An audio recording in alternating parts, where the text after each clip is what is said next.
La mansión en Coral Gables era un monumento al control, ubicada en una comunidad cerrada donde el césped se cortaba con precisión milimétrica. La casa de Elena Rivera era un reflejo de su vida. Arquitectura moderna, paredes de cristal que miraban a un jardín impecable y un silencio que pesaba en el aire.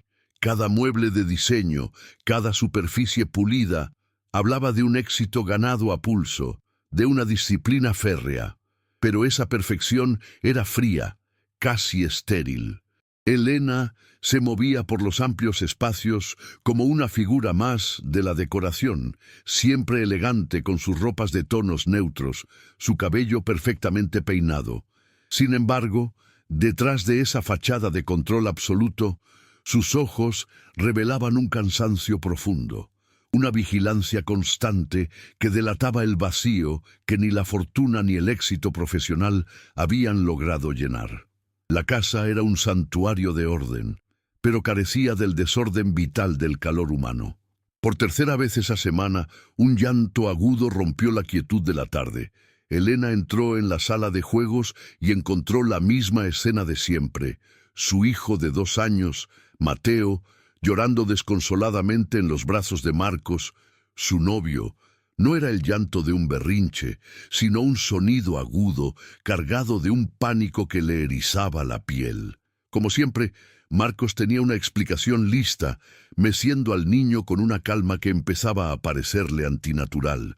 Solo extrañaba a mamá, decía, con una sonrisa que no llegaba a sus ojos. Elena tomaba a su hijo, sintiendo el pequeño cuerpo temblar contra el suyo, y forzaba una sonrisa de agradecimiento. Pero la intuición, esa voz primaria que había intentado silenciar en su búsqueda de una familia perfecta, le gritaba que algo andaba terriblemente mal. Su mente, entrenada para identificar patrones en diseños y estructuras, no podía ignorar este. Pero esta vez fue diferente. Cuando Elena entró en la habitación, Mateo no solo lloraba. Sus ojos grandes y expresivos, normalmente llenos de curiosidad, estaban fijos en la puerta, y al verla, se transformaron con una expresión de puro terror. Extendió sus bracitos hacia ella con una desesperación que la dejó sin aliento, como si estuviera viendo a su salvadora. Marcos repitió su frase habitual, pero las palabras sonaron huecas. Un guión gastado frente a la evidencia abrumadora del miedo de su hijo. Elena lo tomó en brazos y el niño se aferró a su cuello, escondiendo el rostro en su hombro, mientras sus sollozos se convertían en pequeños espasmos. En ese instante, mirando el rostro tranquilo de Marcos y sintiendo el pánico de su hijo, la fachada se hizo añicos. El hombre que creía que completaría su vida era la fuente del terror de Mateo. Esa noche, después de que los temblores de Mateo finalmente se calmaron en la seguridad de su cuna, Elena se sentó en la oscuridad de su sala de estar perfecta. La culpa la invadió como una ola fría. ¿Cómo no lo había visto? ¿Cómo había permitido que su anhelo de una familia ideal la cegara ante la verdad que su hijo le gritaba sin palabras? La vergüenza de haber sido engañada luchaba contra una furia protectora que nunca antes había sentido. La decisión se formó en su mente, clara e inquebrantable. Era un acto de desconfianza, una traición a la imagen que había intentado construir. Pero era, sobre todo, un acto de lealtad absoluta hacia su hijo. A veces, una madre debe escuchar esa voz interna sin importar el precio. Si relatos de coraje como este resuenan contigo, tu suscripción nos ayuda a seguir contando las historias de quienes lucharon por la verdad. Al amanecer, la mansión de Coral Gables había perdido su aura de perfección. Ya no era un santuario de orden, sino una escena del crimen emocional. Elena se movía por los pasillos de mármol, no como su dueña, sino como una guardiana silenciosa. Cada superficie pulida reflejaba su rostro, pero la mujer que le devolvía la mirada era una extraña, con los ojos endurecidos por una resolución fría. La arquitecta que había diseñado cada ángulo de esa casa para proyectar control, ahora solo veía vulnerabilidades, grietas en la fachada que había permitido que un monstruo entrara. La furia inicial, caliente y cegadora, se había asentado en su interior, transformándose en un propósito gélido y metódico. Ya no había espacio para la duda o el anhelo de una familia de revista. Solo quedaba una misión: proteger a Mateo y desmantelar la mentira que había construido a su alrededor, pieza por pieza. La ironía no se le escapaba. Elena había dedicado su vida a construir estructuras sólidas, a crear orden a partir del caos, precisamente porque su propia infancia había sido todo lo contrario. Creció en un hogar ruidoso y desordenado, donde el afecto era impredecible y la seguridad un lujo. Su éxito profesional fue una rebelión contra ese pasado, un intento desesperado por edificar un mundo donde todo estuviera en su lugar. Esta necesidad de control la hizo vulnerable a Marcos, quien se presentó como la pieza final de su diseño perfecto. Un hombre estable, encantador y aparentemente devoto. Ella no se enamoró de él, sino de la imagen que proyectaba, la promesa de una normalidad que nunca conoció. Había ignorado las pequeñas disonancias, las sonrisas que no llegaban a los ojos, porque admitir que estaban ahí significaría que su plano maestro tenía un fallo fundamental. La llamada al 911 fue el acto más difícil de su vida. Sosteniendo el teléfono con una mano temblorosa, su voz, normalmente firme y autoritaria en las salas de juntas, se quebró al intentar explicarle a un operador anónimo la atrocidad que había descubierto. Las palabras abuso, mi hijo, mi novio, sonaban ajenas, como si pertenecieran a un guión de película y no a su realidad cuidadosamente curada. Cada pregunta del despachador era una pequeña astilla de humillación, obligándola a verbalizar su fracaso, su ceguera. Miró a través de las paredes de cristal hacia su jardín impecable, un oasis de tranquilidad que contrastaba violentamente con la tormenta que se desataba en su interior. En ese momento, Elena comprendió que la verdadera fortaleza no residía en mantener las apariencias, sino en tener el coraje de hacerlas añicos por completo. La llegada de la policía fue una invasión. 2 oficiales, un hombre y una mujer con expresiones impasibles, entraron en su vestíbulo minimalista, sus botas de trabajo marcando el suelo prístino. Su presencia profanaba el silencio y el orden de la casa. Mientras Elena relataba los hechos, sintió sus miradas recorriendo el espacio, evaluándola a ella tanto como a la situación. Vio el escepticismo profesional en sus ojos, la pregunta no formulada sobre por qué una mujer tan inteligente y exitosa no se había dado cuenta antes. Se sintió expuesta, juzgada no solo como madre, sino como mujer. La vergüenza la quemó por dentro. Pero la imagen del rostro aterrorizado de Mateo en la grabación era un ancla que la mantenía firme. Entregó la unidad de memoria con la evidencia como si estuviera entregando una parte de su alma, sabiendo que su vida privada estaba a punto de convertirse en un expediente público. En los días que siguieron, Mateo se convirtió en su sombra. El niño, que antes exploraba la casa con curiosidad, ahora no se alejaba de su lado, aferrándose a su pierna con una fuerza desesperada. Las noches eran las peores. Los terrores nocturnos lo sacudían, sus pequeños gritos resonando en la mansión silenciosa. Elena lo sostenía durante horas, meciéndolo suavemente y susurrándole promesas de seguridad que ella misma apenas creía. La sala de juegos, antes un espacio de alegría, se convirtió en un territorio prohibido. Mateo se negaba a entrar, sus ojos llenándose de pánico si siquiera se acercaban a la puerta. Elena vio en su hijo el reflejo de su propio trauma, la confianza rota, el miedo a lo que se esconde detrás de una cara amable. Su recuperación se convirtió en el único proyecto que importaba, un proyecto que requería más paciencia y amor que cualquier rascacielos que hubiera diseñado. La respuesta de Marcos no se hizo esperar. Proveniente de una familia adinerada e influyente de Miami, contrató a un equipo de abogados de alto perfil cuya estrategia fue inmediata y brutal: atacar la credibilidad de Elena. La narrativa que comenzaron a tejer en los medios y en los documentos legales era cruelmente efectiva. La pintaban como una mujer inestable emocionalmente, una empresaria obsesionada con el control que, tras una ruptura, inventaba acusaciones para destruir la reputación de un buen hombre. Usaron su éxito en su contra, describiéndola como fría y calculadora. Es una táctica desgarradora ver cómo la verdad de una madre es puesta en duda. Si crees que estas voces merecen ser escuchadas, tu apoyo al suscribirte nos permite seguir amplificándolas. Cada historia compartida es un paso hacia la justicia. Las acusaciones de la defensa eran como un veneno que se filtraba en sus pensamientos. Durante las largas noches de insomnio, Elena se torturaba repasando cada conversación, cada gesto, cada momento que había pasado con Marcos. ¿Había señales? ¿Fue realmente tan ciega? La culpa era un peso físico, una opresión en el pecho que le dificultaba respirar. Se miraba al espejo y veía a la mujer que los abogados de Marcos describían. Una tonta que había puesto su anhelo de perfección por encima del bienestar de su propio hijo.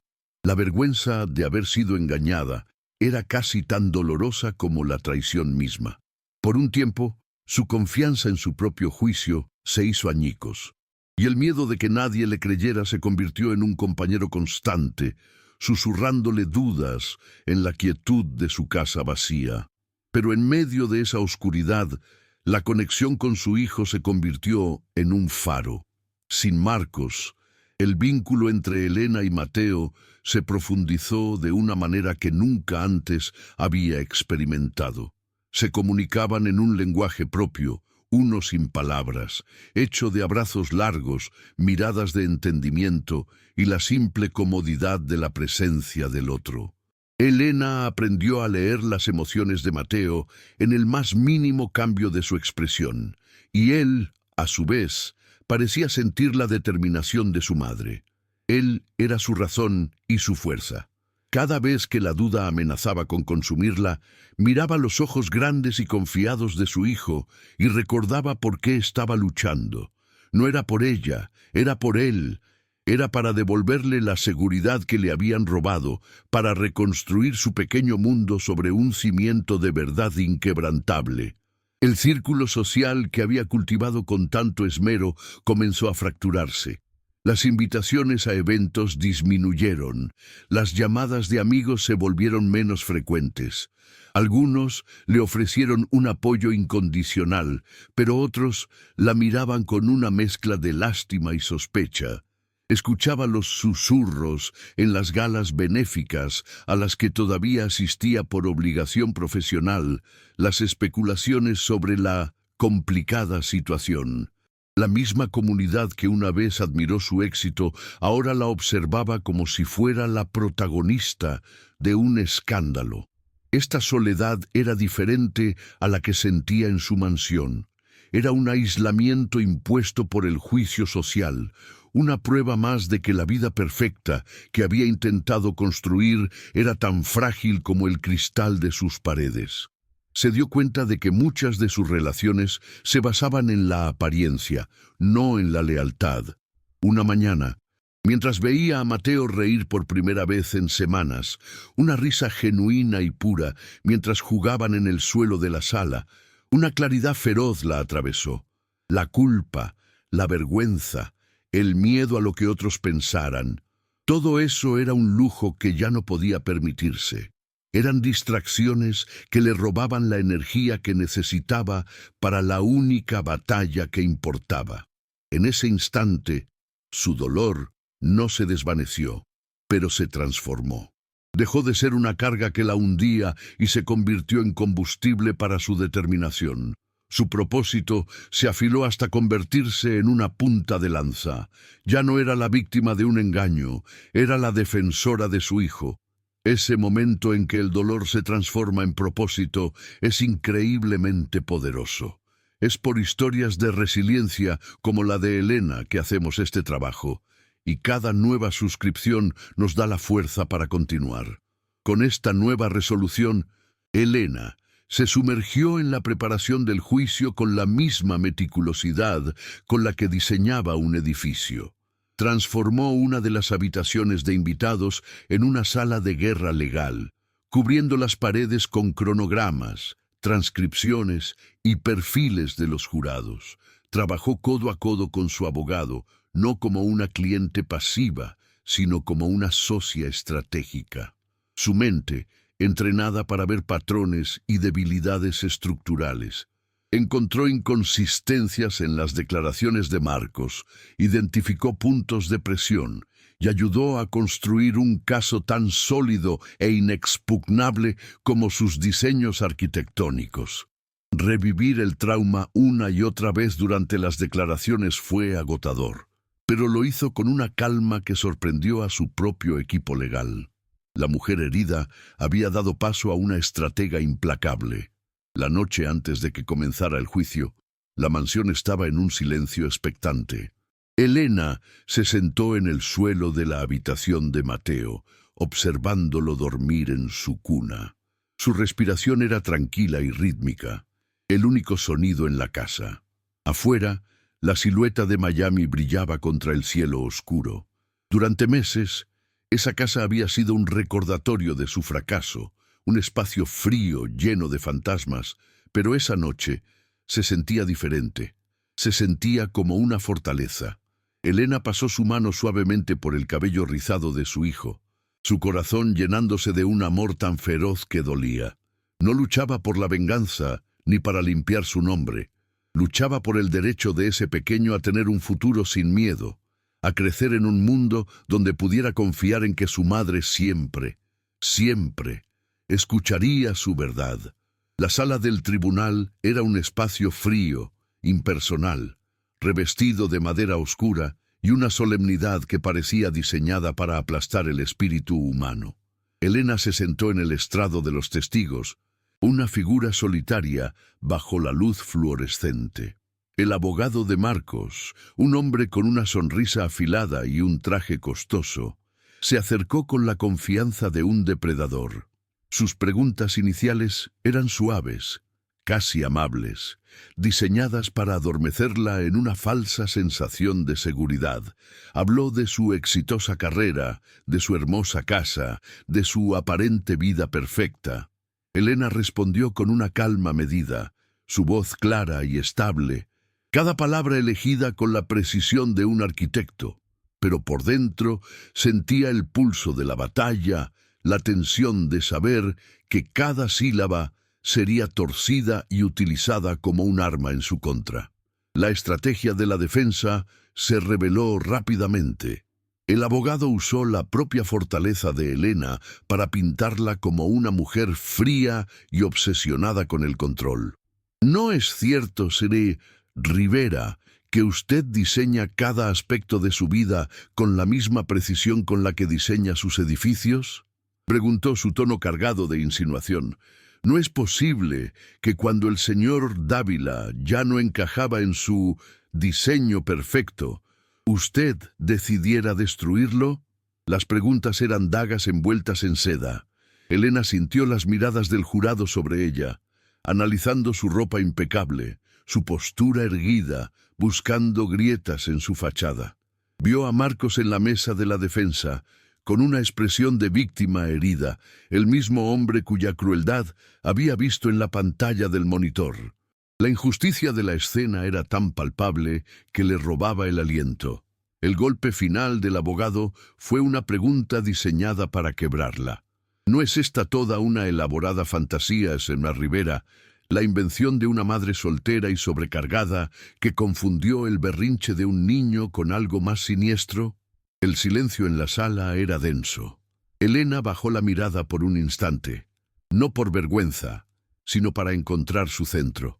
Cuando levantó la vista, sus ojos no se encontraron con los del abogado, sino que recorrieron los rostros del jurado, uno por uno.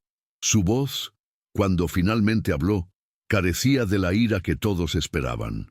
En su lugar había una honestidad cruda y dolorosa. «Tiene razón en una cosa», comenzó, su tono bajo pero resonante. Estaba obsesionada con una fantasía, la fantasía de una familia perfecta, una vida sin las grietas y el desorden que conocí de niña. Estaba tan ciega, tan desesperada por creer en esa imagen, que no vi al monstruo que invité a mi casa. La confesión flotó en el aire, desarmando la hostilidad de la sala. Elena se enderezó, su vulnerabilidad transformándose en una fuerza inquebrantable. Mi ceguera fue mi fracaso, y es una culpa con la que viviré para siempre, pero mi fracaso no anula la verdad. Su mirada finalmente se posó en Marcos, fría y directa, despojándolo de su máscara de inocencia. «Que pude haber fallado en ver quién eras», dijo, y cada palabra era un martillazo contra el silencio. «Pero nunca más fallaré en proteger a mi hijo». Hizo una pausa, permitiendo que el peso de su promesa se asentara. El llanto de mi hijo no era un berrinche, no era una fantasía. El llanto de mi hijo era la única verdad en esa casa, y finalmente la escuché. En ese momento ya no era una víctima en el estrado, era una madre reclamando la voz de su hijo. El abogado de la defensa se quedó sin palabras. No había réplica posible ante una verdad tan fundamental. El ambiente en la sala del tribunal había cambiado irrevocablemente. La duda había sido reemplazada por una comprensión solemne. Días después, cuando el presidente del jurado se puso de pie, la tensión era insoportable. La palabra «culpable» resonó en el espacio silencioso, no como un grito de victoria, sino como la corrección de un terrible error. Elena no lloró ni sonrió. Simplemente cerró los ojos y exhaló un aliento que parecía haber estado conteniendo durante meses. No sentía euforia, sino una profunda y tranquila sensación de alivio. La justicia no había borrado el dolor, pero había validado la verdad. Había devuelto la seguridad al pequeño mundo de Mateo, y en ese momento eso era lo único que importaba. El veredicto no trajo consigo una celebración, sino una profunda exhalación de alivio que pareció vaciar los pulmones de Elena por primera vez en meses. La justicia, aunque lograda, no podía borrar las cicatrices, pero sí podía trazar el camino hacia la sanación. El primer paso fue un acto simbólico y liberador: vender la mansión de Coral Gables, aquella estructura de cristal y mármol, antes un monumento a su éxito y control, se había convertido en una jaula de recuerdos dolorosos. La vendió sin mirar atrás, despojándose de la vida que había diseñado con tanta precisión y que resultó ser tan frágil. Su nuevo hogar era una casa en Coconut Grove, más pequeña, bañada por la luz del sol que se filtraba entre los árboles, con un jardín donde el césped crecía libre y un desorden vital que olía a hogar. Las paredes ya no eran frías vitrinas, sino lienzos para los dibujos de Mateo, y el silencio había sido reemplazado por el eco de su risa. Con la misma determinación metódica con la que había construido su carrera, Elena canalizó su dolor hacia un propósito más grande. Sabía que su historia, aunque única en sus detalles, era tristemente común en su esencia. Tenía los recursos para luchar, pero ¿cuántas otras mujeres no los tenían? Así nació la Fundación Refugio Seguro. Con una donación inicial de $2 millones de su propio patrimonio, creó una organización dedicada a ofrecer exactamente lo que ella había necesitado: apoyo legal de primer nivel para madres que enfrentan batallas de custodia contra abusadores, terapia psicológica para los niños traumatizados y un refugio donde pudieran empezar a reconstruir sus vidas lejos del miedo. Su experiencia como arquitecta encontró un nuevo significado. Ya no diseñaba espacios estériles, sino que ayudaba a construir cimientos de seguridad para familias rotas. La transformación más profunda, sin embargo, se reflejaba en los ojos de Mateo. El niño temeroso que se aferraba a su pierna fue desapareciendo día a día, reemplazado por un pequeño explorador curioso y lleno de vida. Sus terrores nocturnos se desvanecieron, sustituidos por sueños tranquilos en un hogar donde la única presencia masculina era la de un abuelo amoroso que ahora los visitaba con frecuencia. Elena aprendió a soltar el control. Dejó de planificar cada minuto de su día y aprendió a vivir en el presente, a encontrar la alegría en construir un fuerte de almohadas en la sala o en pasar una tarde entera viendo las nubes pasar. Comprendió que la familia perfecta que tanto había anhelado no se trataba de una imagen impecable, sino de un sentimiento inquebrantable de seguridad, un lugar donde la verdad de un niño siempre sería la brújula que guiara el camino. Años después, en un evento de recaudación de fondos para su fundación, Elena observaba desde el escenario a decenas de mujeres y niños cuyas vidas habían sido tocadas por su trabajo. Su discurso no fue el de una empresaria, sino el de una madre compartiendo su verdad. Habló de la intuición, de la culpa y de la fuerza que se encuentra al aceptar la propia vulnerabilidad. Mientras hablaba, su mirada encontró a Mateo, ahora un niño radiante de 7 años, que la miraba desde la primera fila con una sonrisa que era el verdadero trofeo de su victoria. La vida de Elena ya no era un diseño perfecto, era un mosaico vibrante, construido con piezas rotas que, juntas, creaban una imagen de esperanza y resiliencia. Ver cómo el coraje de una persona puede inspirar a tantas otras es la razón por la que compartimos estos relatos, y tu apoyo al suscribirte nos permite seguir dando voz a quienes han convertido su dolor en un faro de luz.